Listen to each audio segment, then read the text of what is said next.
Hey, what's up guys? This is Nightwing2303 from WearTesters.com. I just got in my double nickel, Air Jordan 10, Chicago, whatever you want to call them. Big thank you to my friend Frank, by the way. He's the one that helped me grab these.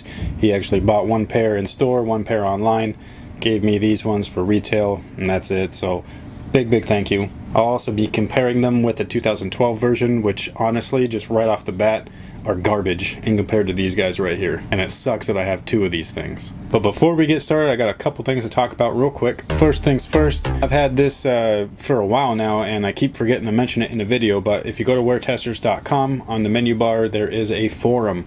You can go there, you can register, you can do what you do in a forum, talk to people, all that stuff, kind of like what you do on YouTube, but I actually have people along with myself moderate it so nobody's hating on each other and acting like a bunch of basically. So if you wanted to do that, you can go ahead and do that. I'll leave a link to the site in the description box below. And then the second thing is something that I'm really excited about. We actually finally have some performance apparel.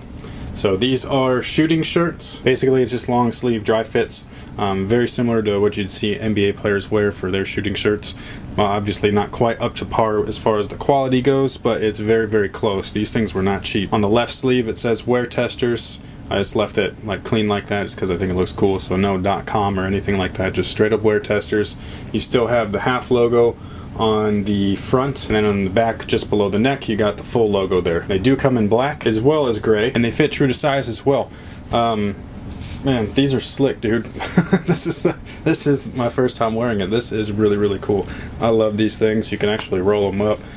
So if you want to wear this to play basketball in, or if you want to run, or whatever sport or activity you do, you could do that, and you could rep Wear Testers proudly. Now, I've only made a small order of these things. They're mostly going to be available locally. What I have left over will be put online, but I'm actually considering making a very big order just because I like the shirt so much. But I need to know from you guys if you're actually interested in buying them. They'd be $30 a piece plus shipping, but I was able to keep the shipping cost to $8 US and $8 abroad or international, in case you're wondering. So it would basically be $38 shipped for a shirt, and it is screen printed on there. It's not like it's done by hand. It's really nice quality. So let me know in the comment section if you'd be interested in grabbing one. I won't make the bulk order if not a lot of people are interested, but if you are interested, I'd definitely be down to do this for you guys, just because I think it's awesome. Now let's get into the shoes. Alright guys, so here they are, the double nickel or Chicago edition of the Air Jordan 10. This is the second time that this shoe is released in retro form, first time being in 2012. However, this is the first time that the PE version has been available, with the 45 specifically.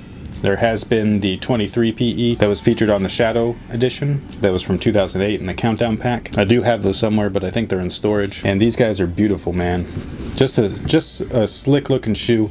Really good quality. I wouldn't say that it was really good quality initially, but side-by-side comparison with the 2012 version, it really makes the 2012 version look like garbage, which means that the quality on these guys is pretty damn good. These things are very close to OG form. The main difference is the back heel logo is on the originals facing the other direction. There's also a couple other minor differences, but they're not even worth noting. Here's just an up-close look. The quality is not something you can visually see. I've said this before on something, I can't remember what video it was, but because of the finish that they put on top, the PU coat that gives it the tumbled look or the smooth green look or whatever look you're looking at, the color and all that stuff, you can't really see the leather inside of it unless you look at the actual cut where the edges are. That's where you can see the actual grain of leather, and the leather here is not anything crazy good, but it is definitely better than the stuff that they gave us before. This is still a synthetic piece though. It's not an actual leather, and my favorite part is the 45. I just think that the 45 there, even when it's 23, I just think it looks super sexy on this shoe. It just gives it the extra pop that the shoe actually needed, since it's kind of a bland silhouette. There's a look at the heel logo, as well as the patch. I don't believe this was on the original pair back in like 94, 95, but they put it on all the retros since then. There's the inside. And then of course the infamous bottom that shows all of his stats up until the point he retired. Alright, so here is a side-by-side between the two. This is the current version, and then this is the 2012 version. Obviously the backs are different, and then so is the liner. Again, this is true to original form, whereas this is not. Same with the color of the branding as well. The branding was never red on the original. It was actually black. Both are facing this way instead of that way though. Something that you might not be able to tell is just the leather on this pair is just nowhere near the same quality as this pair, and it also has a matte finish on the black sections as well as the midsole and the outsole, whereas everything here has got a slight sheen or gloss to it, and it just makes it look a little bit better. The thing that really kills me is the shape. This shape is nice and rounded just like the originals, and the way that it slopes is very close to original form as well, whereas these guys are very sharp with their slope. It just kind of looks really sloppy, and then this is just flat. It looks like someone sat on it. It looks horrible in my opinion, especially in comparison. And the thing that really kind of irks me is that in 2012 this was one of the better quality retros that we had gotten.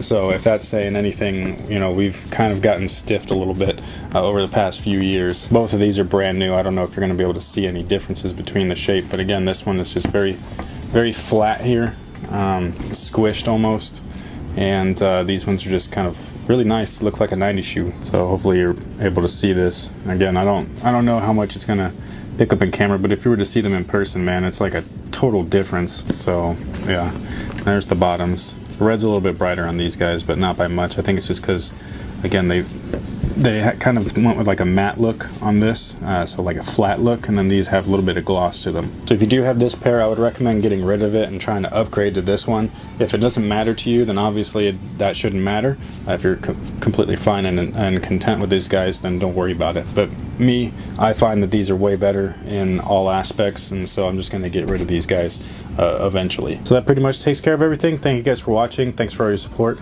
Let me know about the shooting shirts as well, and be sure to check out weartesters.com for all your performance needs. So thank you guys again, and until next time guys, have a good one.